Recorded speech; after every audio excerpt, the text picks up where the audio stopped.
오늘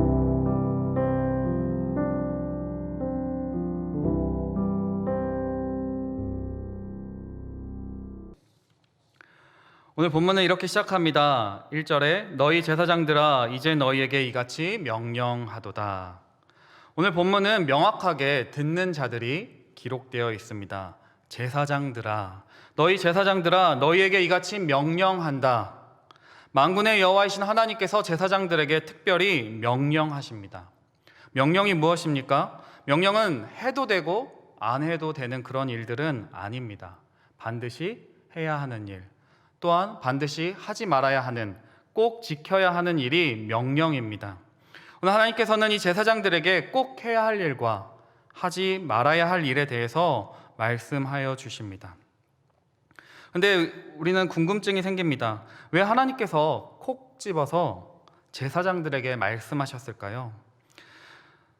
이전에 살펴봤던 말라기 1장 말씀을 보시면 백성들이 그냥 값싼 예배, 하나님을 경외하지 않는 그런 값싼 예배 행위에 대해서 하나님께서는 경멸하십니다. 또 2장 후반절 말씀에 보시면 이혼하거나 또 이방인과의 결혼 문제로 하나님의 마음을 아프게 했던 이스라엘 백성들에 대하여 하나님께서 강하게 책망하시는 내용이 기록되어 있습니다. 한마디로 이스라엘 백성이 부패하였다는 것입니다.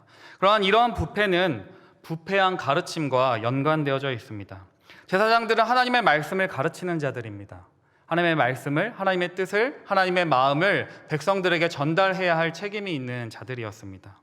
그러나 그들이 부패하였기에 백성들에게 왜곡된 말씀이 증거되어졌고 그 왜곡된 말씀이 이스라엘 백성을 부패하였기 때문입니다. 우리가 잘 아는 속담처럼 윗물이 맑아야 아랫물이 맑다는 그런 말처럼 제사장들이 부패하였기 때문에 이스라엘 백성들이 부패함으로 이어졌기 때문입니다. 그러면 하나님께서 오늘 제사장들을 콕 집어서 강하게 책망하시는 내용이 기록되어져 있습니다. 그만큼 제사장들은 중요한 사람들이었습니다. 레위기 8장에서 9장 말씀을 보시면 제사장 위임식을 통해서 하나님께서 그 제사장들을 세우실 때 거룩함이 얼마나 중요한지를 우리는 확인할 수 있습니다. 또한 아론의 아들 나답과 아비후가 다른 불, 하나님께서 명령하시지 아니한 그 불을 드렸을 때 불에 삼켜짐을 당한 것을 여러분과 저는 이미 알고 있습니다. 제사장들, 하나님이 구별하여 세우신 그 사람들의 삶과 또 말과 그런 모든 행동은 하나님과 동행하는, 하나님의 말씀에 순종하는 그런 삶을 살아야만 했습니다. 그렇다면 오늘날의 제사장들은 누구일까요? 제사장이라고 하면 우리가 가장 먼저 떠오르는 것은 저와 같은 목회자들을 먼저 떠올리실 것입니다. 1차적으로는 말씀을 전하는 말씀 사역자들, 목회자가 떠오를 것입니다. 또한 교회 공동체에 영향력을 끼치는 의미에서 장로님들, 또 안수 집사님들, 권사님들과 같이 교회의 직분자들이 떠오르게 될 것입니다. 그러나 우리가 한 걸음 더 나아가 본다면 베드로전서 2장 5절의 말씀처럼 너희도 산돌같이 신령한 집으로 세워지고 예수 그리스도로 말미암아 하나님이 기쁘게 받으실 신령한 제사를 드릴 거룩한 제사장이 될지니라. 아멘. 우리 모두는 우리를 구원하신 그 하나님의 능력, 하나님의 은혜를 선포하게 하신 백성들입니다. 거룩한 자, 왕 같은 제사장들이 여러분과 저입니다. 그러니 오늘 이 말씀은 제사장, 오늘날의 목회자와 또 교회 직분자들에게만 해당되는 말씀이 아닙니다. 하나님을 믿는 모든 자, 하나님의 거룩한 덕을 선포해야 할 그 책임이 있는 우리 모두에게 증거되어져야 할 말씀입니다.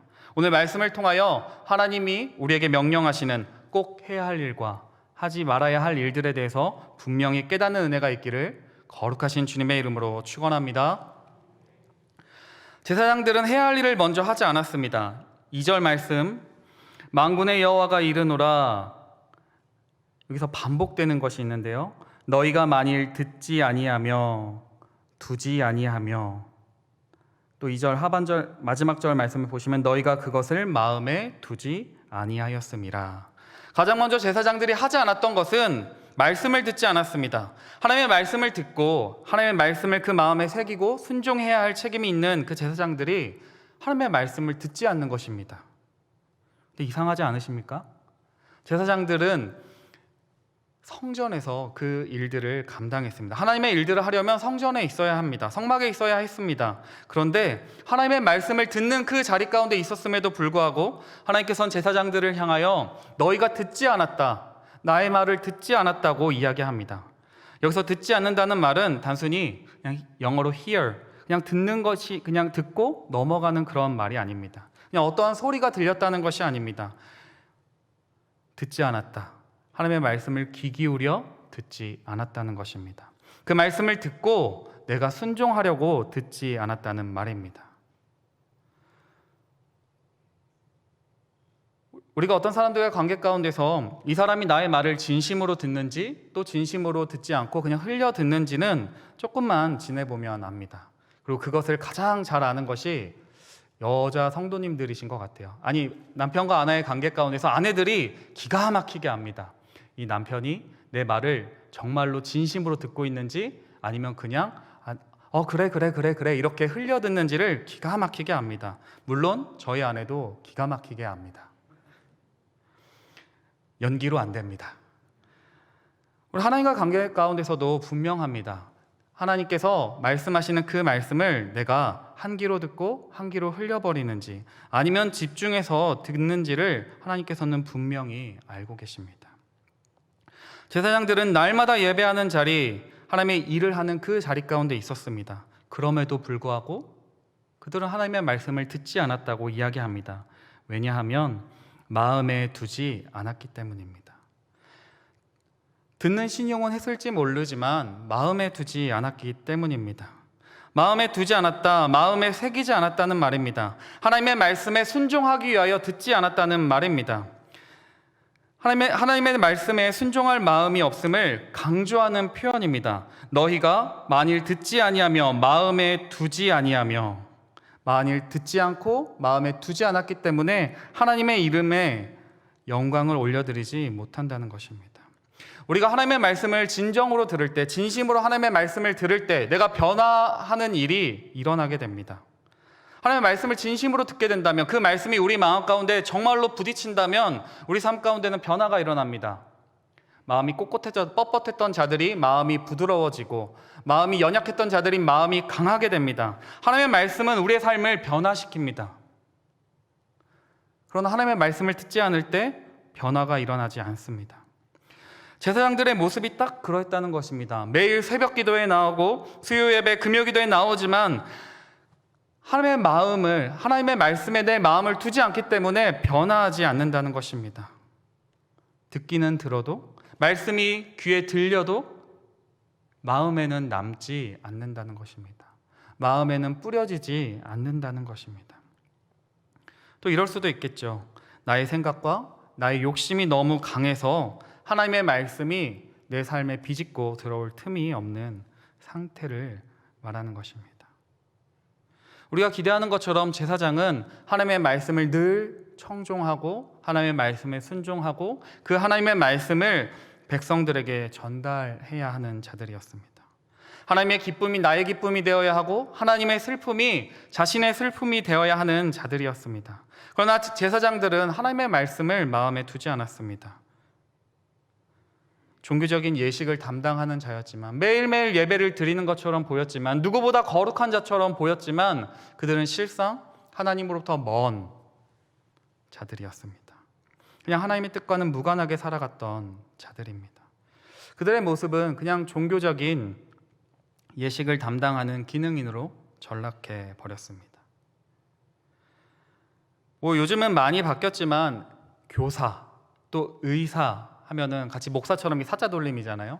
이 교사 또 의사, 우리가 생각하면 무언가 참된 스승, 무언가 환자들을 친절하게 돌보는 그러한 것들을 우리는 마음속에 내심 기대합니다. 요즘은 그런 의사 또 그런 교사들을 찾아보기는 매우 어렵습니다. 몇 년 전에 슬기로운 의사생활 또 낭만닥터 김사부와 같이 그 의료인에 대해서 나왔던 드라마들이 있습니다. 한편에서는 그렇게 친절한 의사, 환자들의 말에 귀를 기울이고 환자들에게 친절하게 설명하며 사람을 돈벌이의 대상으로 보지 않고 환자를 정말로 내가 치료해야 할 대상으로 보는 그런 의사가 있냐? 거의 드물지 않냐라면서 판타지에 가깝다고 비판했지만 우리가 그런 드라마를 볼 때는 진짜 그런 의사가, 그런 사람이 내 옆에, 내 주위에 있었으면 참 좋겠다 하며 기대감을 가지고 보게 됩니다. 하나님께서도 제사장들에게 그런 것들을 기대했습니다. 하나님을 누구보다 사랑하고 하나님을 누구보다 말씀에 순종하고 싶어서 정말 간절히 헌신하는 그런 제사장들의 모습을 기대하였습니다. 그러나 제사장들의 모습은 하나님이 정말로 강하게 책망하시는 것처럼, 이 짧은 2절 한 구절의 말씀에 듣지 아니하고 두지 아니하고 내 마음을 두지 않았다. 얼마나 하나님이 답답하셨으면 이 짧은 한 구절에 너희가 내 말을 듣지 않고 내 마음에, 너희가 나를 마음에 두지 않았구나, 마음에 두지 않았다, 내가 너를 저주하겠다고 하나님께서 말씀하십니다. 그때 하나님의 이름은, 우리가 하나님의 말씀에, 하나님을 우리 삶의 가운데 중심에 두지 않을 때 하나님의 이름은 영광받지 않으신다고 주님은 말씀하십니다. 그러니 사랑하는 성도 여러분, 여러분과 제가 하나님의 말씀 앞에 귀를 기울이고 그 말씀을 마음의 새김을 통해서 하나님께 영광 돌릴 수 있는 그런 그리스도인들이 될 수 있기를 주님의 이름으로 축원합니다. 해야 할 일을 하지 않을 이 결과로 하나님이 저주하겠다고 말씀하십니다. 2절 하반절이죠. 내가 너희에게 저주를 내려 너희의 복을 저주하리라. 내가 이미 저주하였다. 하나님이 굉장히 화가 나셨던 것 같습니다. 저주하겠다고 이야기합니다. 여기서 하나님께서 주신 복은 하나님께로부터 온 풍요, 또 선물, 혜택입니다. 제사장들에게 하나님께서 주신 복은 하나님과 가까이 할 수 있는 것이 축복이었습니다. 하나님께서 그 제사장들이 하나님의 일을 맡아 하나님을 섬기고 또 백성들을 섬기고 또 그 일들 가운데 또 생계를 책임져 주신 그런 것들이 하나님께서 제사장들에게 주신 복입니다. 그런데 하나님께서 내가 저주하겠다, 너희의 복을 저주하였다고 이야기합니다. 여기서 저주는 그 복을 내쫓는 것, 그 복을 제거하는 것을 이야기합니다. 다시 말하면 하나님께서 주신 그 축복들이 더 이상 축복이 되지 않는 것을 의미합니다. 꼭 이런 거죠. 말씀을 전하는 자에게 축복은 무엇입니까? 하나님과 친밀해질 수 있고 하나님의 말씀을 가까이 함으로 내가 변화될 수 있는 것, 또 말씀을 전하는 것이 특권입니다. 그리고 축복입니다. 그러나 제가 말씀 전하는 자들이 하나님의 뜻과 상관없이 말씀을 전할 때 그것은 더 이상 축복이라고 말할 수 없습니다. 저주가 되는 거죠. 하나님 교회 안에서 하나님의 일들을, 하나님의 몸된 교회를 섬기는 것은 우리에게 특권입니다. 축복입니다. 우리에게 재물을 주시고 건강을 주시고 시간들을 주셔서 하나님의 일들을 할 수 있는 것은 우리에게 축복입니다.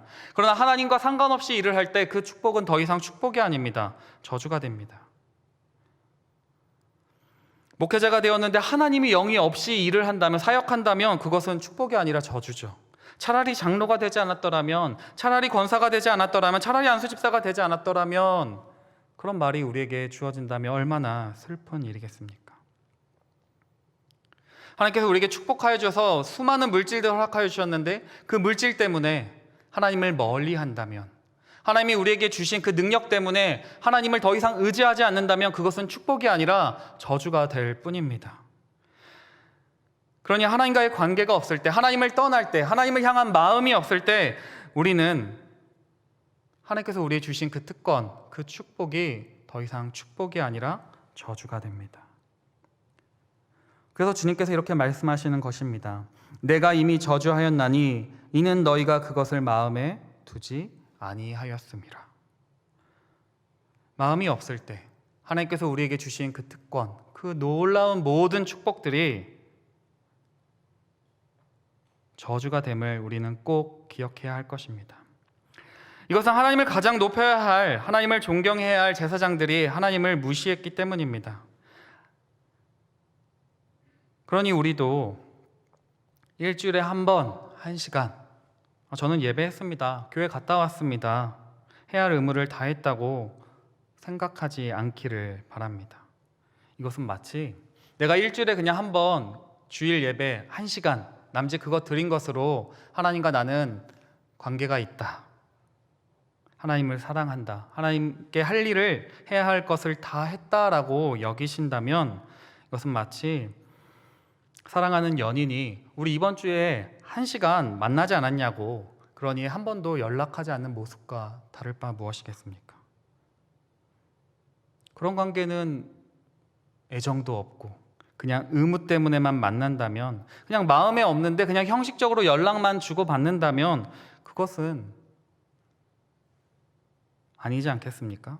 마음은 없는 상태로 하나님의 일을 하고 마음이 없는 가운데 하나님을 사랑하지도 않으면서 하나님을 사랑하는 척 해야 한다면 그것보다 슬픈 일은 없는 것입니다. 더 나아가 3절 말씀에 보시면 하나님은 더욱더 강하게 책망하십니다. 우리 3절 말씀 같이 한번 읽겠습니다. 시작. 보라, 내가 너희의 자손을 꾸짖을 것이요 똥, 곧 너희 절기의 희생의 똥을 너희 얼굴에 바를 것이라. 너희가 그것과 함께 제하여 버림을 당하리라. 주님은 강하게 책망하십니다. 보라, 내가 너희의 자손을 꾸짖을 것이다. 하나님과의 관계가 문제가 생기면, 하나님의 말씀을 제대로 순종하지 않는다면 그것은 나만의 문제로 끝나지 않습니다. 그들의 자녀들이 하나님을 떠나거나 잘못되게 예배함으로도 우리는 해석할 수 있습니다. 하나님께서는 그 희생의 똥, 그 제사 제도를 통해 가운데 나온 그 수많은 짐승들의 그 똥들을, 그것들을 갖다 버려야 하는데 그 똥을 갖다 버려야 한, 불결하게 여겨지는 그 똥을 너희의 얼굴에 갖다 바른다고 이야기하십니다. 그 희생의 똥은 출애굽기 29장 14절 말씀처럼 그 수소의 고기와 가죽과 똥을 짐 밖에서 불사르라, 이는 속죄제니라. 또 레위기 4장 11절에서 12절 말씀에 그 수송아지의 가죽과 그 모든 고기와 그것의 머리와 정광이와 내장과 똥, 곧 그 송아지의 전체를 진영 바깥 재버리는 곳인 정결한 곳으로 가져다가 불로 나무 위에서 사르되 곧 재버리는 곳에서 불사를 지니라. 아무짝에도 쓸모없는 것을 의미하는 것이 똥입니다. 갖다 버림을 당하는 존재, 그것을 얼굴에 발라버리겠다고 이야기하십니다. 이 말은 하나님이 너희들을 똥처럼 취급해버리겠다고 말씀하시는 것입니다. 어쩌면 이것을 뒤집어 생각해 본다면 제사장들의 마음이 하나님을 똥처럼 여기는 것입니다. 내가 너희를 똥처럼 취급해버릴 것이다, 불결한 것으로 갖다 버릴 것이다. 왜냐하면 너희가 나를 마음에 두지 않았기 때문이다. 너희가 나를 그냥 있어도 그만, 아니 필요 없는 존재로 여겨버리기 때문이다.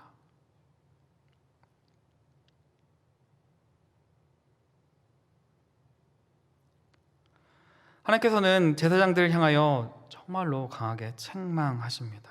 내가 너를 더 이상 거룩한 직무를 수행할 수 없게 만들겠다. 하나님의 강한 책망이죠. 목회자들에게는 너가 더 이상 말씀 전할 수 없게 하겠다. 교회에서 수없이 봉사하던 자들에게는 그 봉사를 못하게 해버리겠다.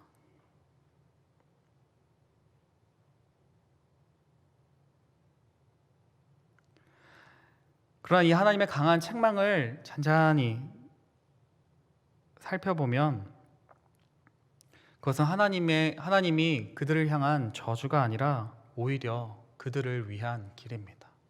더 이상 죄를 짓지 않도록, 더 이상 하나님과 더 멀어져서 더 이상 갈 때까지 가는, 더 이상 멈출 수 없고 다시 되돌이킬 수 없는 거기까지 가기 전까지 하나님께서 막으시는 하나님의 은혜입니다. 그들의 마음 가운데는 하나님이 계시지 않았지만 하나님의 마음에는 여전히 그들이 있으십니다. 이 말씀을 묵상하면서 하나님께 이런 표현을 써도 될지는 모르겠지만 하나님께서 굉장히 질척이신다는 느낌을 받았습니다. 질척인다는 표현 다 아시죠? 질척. 그냥 하나님께서 그냥 딱 잘라서 그냥 갖다 버리면 될 텐데 경고하십니다. 너희가 듣지 아니하면, 나를 마음에 두지 아니하면 내가 너를 저주할 거다. 내가 너희 자손을 꾸짖을 거야. 너희 얼굴에 이 똥을 갖다 버릴 거야. 너희를 그것과 함께 제하여 버릴 것이라고 경고하십니다. 이 경고에는 하나님의 사랑이 담겨져 있습니다. 하나님께서 우리를 향하여 돌아오기를 바라시는 그런 사랑의 책망이 담겨 있는 것입니다. 우리가 자녀들에게 훈육할 때 정말로 그 마음이 없다면, 사랑하는 마음이 없다면 훈육도 하지 않겠죠. 어떻게 살든지, 바른 길을 가든 그른 길로 가든 아무런 상관도 하지 않을 것입니다. 그냥 잘라서 그냥 버리면 그뿐입니다. 새로운 사람, 내 마음에 맞는 사람을 세우면 그뿐입니다. 그러나 하나님께서는 계속해서 반복해서 너희가 나를 마음에 두지 않는다 하며 계속해서 말씀하십니다. 그리고 계속해서 변론하시죠. 실상 하나님과 우리의 사이는 이런 관계가 아닙니다. 하나님은 왕이시고 우리는 하나님의 종일 뿐입니다. 그러나 하나님께서 우리를 아버지와 아들의 관계로, 마치 부부와 같은 관계로 쉽게 끊어내어 버리지 않는 그런 관계로 대우해 주십니다. 포기하지 않고, 사람들은 설령 나를 포기할지라도 하나님은 나를 포기하지 않고 계속해서 돌아오라고 내 말을, 그리고 나를 마음에 두라고 계속해서 이야기하시는 것입니다. 말라기 1장 2절의 말씀처럼 여호와께서 이르시되 내가 너희를 사랑하였노라 하나 너희는 이르기를 주께서 어떻게 우리를 사랑하셨나이까 하는도다. 하나님은 우리를 포기하지 않으십니다. 4절의 말씀에서 우리는 그것을 확인할 수 있습니다. 지금 분명히 너희가 그것과 함께 제하여 버림을 당하리라 말씀하시자마자 한 절도 건너뛰지 않고 바로 4절에 이렇게 이야기합니다. 만군의 여호와가 이르노라 내가 이 명령을 너희에게 내린 것은 레이아 세운 나의 언약이 항상 있게 하려 함인 줄을 너희가 알리라. 꾸짖자마자 바로 그 언약이 항상 있게 하려 함이라. 이것은 하나님께서 꾸짖어서 그냥 갖다 버리기 위함이 아니라 꾸짖어서 다시 돌아오기를 바라는 하나님의 마음입니다. 하나님께서 우리를 책망하신다면, 하나님께서 우리를 심판하신다면 그것은 우리를 저주하고 우리가 나쁜 길로 가기를 바라시는 것이 아니라 그 하나님의 언약을 기억하며 하나님께 돌아와 하나님이 세우신 목적대로 그 바른 길을 가게 하시기를 원함입니다. 그러니 여러분과 제가 이러한 주님의 마음을 깨닫고 하나님이 나를 책망하실 때 돌아오실 수 있는 그런 은혜가 있기를 주님의 이름으로 축원합니다. 그렇다면 제사장이 해야 할 일은 무엇입니까? 이것은 레이아 세운 나의 언약을 통해서 살펴볼 수 있습니다. 우리 5절 말씀 같이 한번 읽겠습니다. 시작. 레이아 세운 나의 언약은 생명과 평강의 언약이라. 내가 이것을 그에게 준 것은 그로 경외하게 하려 함이라. 그가 나를 경외하고 내 이름을 두려워하였으며. 아멘. 제사장이 해야 할 일은 하나님의 법도를 가르치는 일입니다.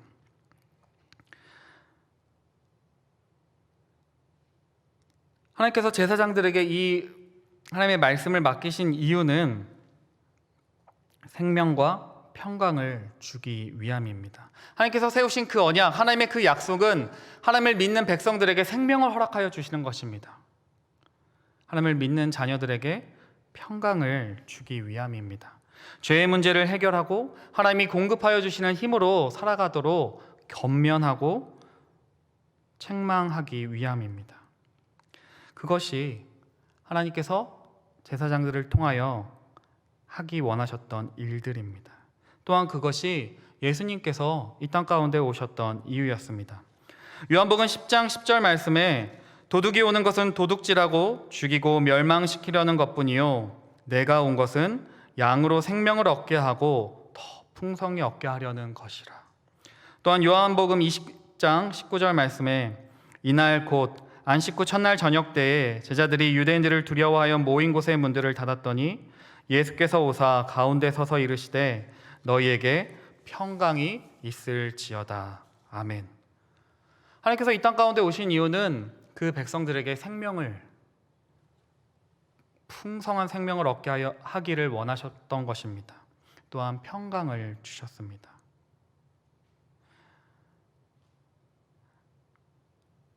이스라엘 백성이 하나님을 경외하는 것, 하나님을 온전히 예배하는 것을 제사장들에게 원하셨습니다.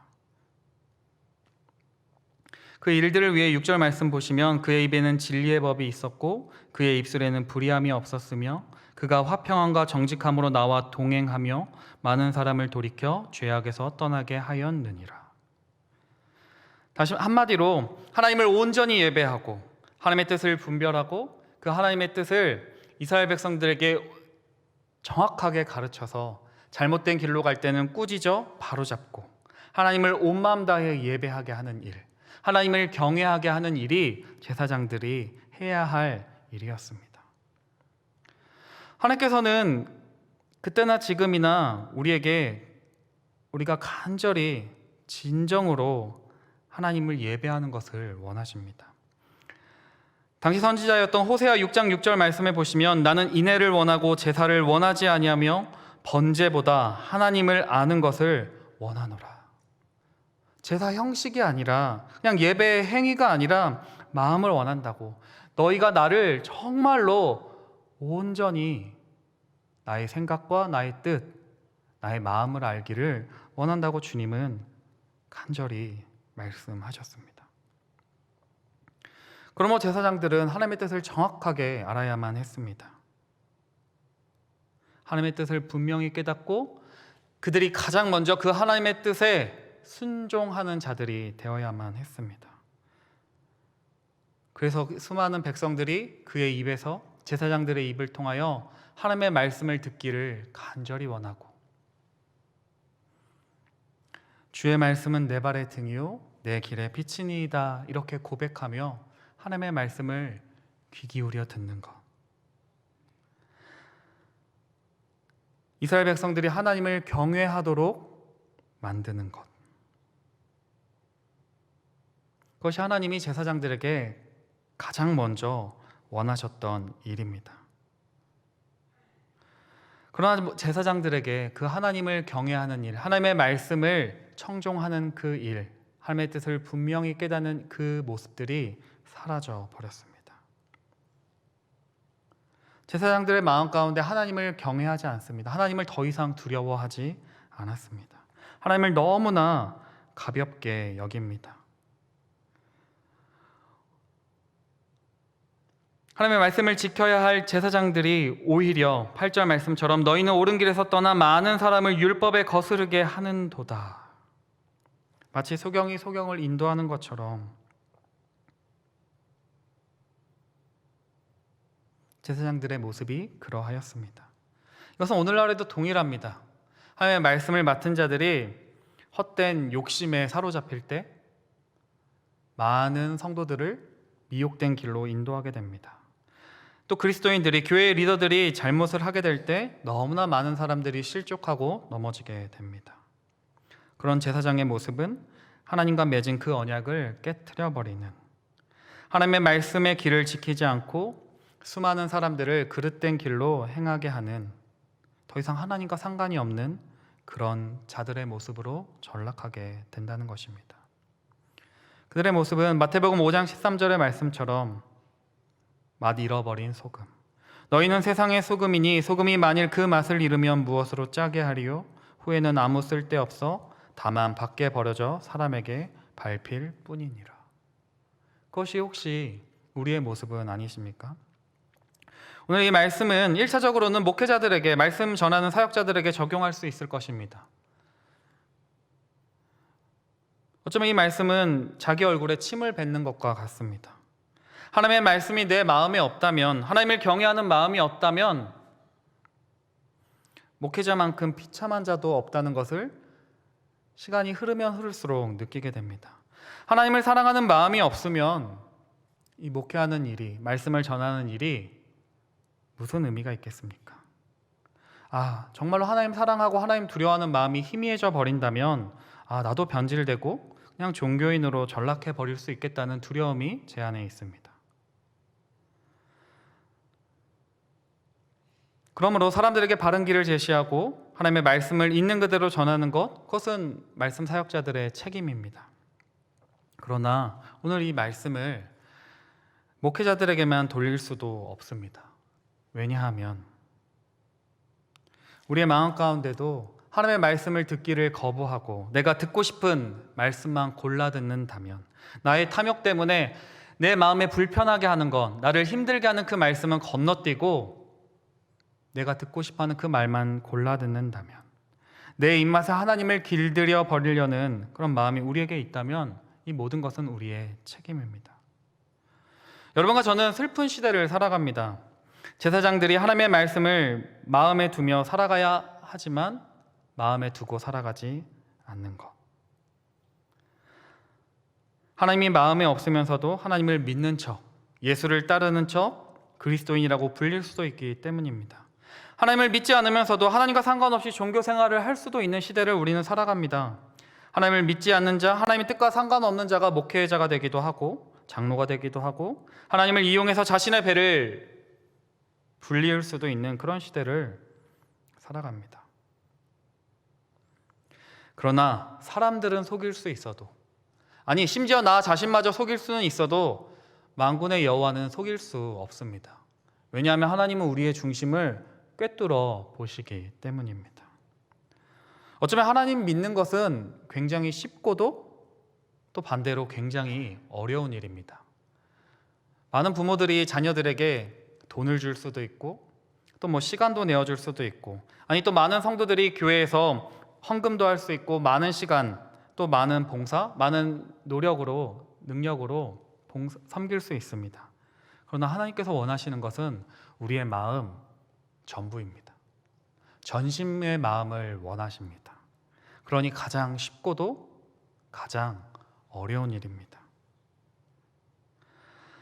하나님은 마음이 없는, 하나님의 말씀을 듣지 않고 하나님을 자신의 마음에 두지 않는 현대의 교회들을 세상 앞에 멸시와 천대를 당하게 하셨습니다. 그것은 슬픈 일이죠. 어쩌면 자업자득인지도 모르겠습니다. 우리가 하나님을 가볍게 여길 때 우리도 세상 앞에 가벼운 존재, 먼지 같은 취급을 받게 될 것입니다.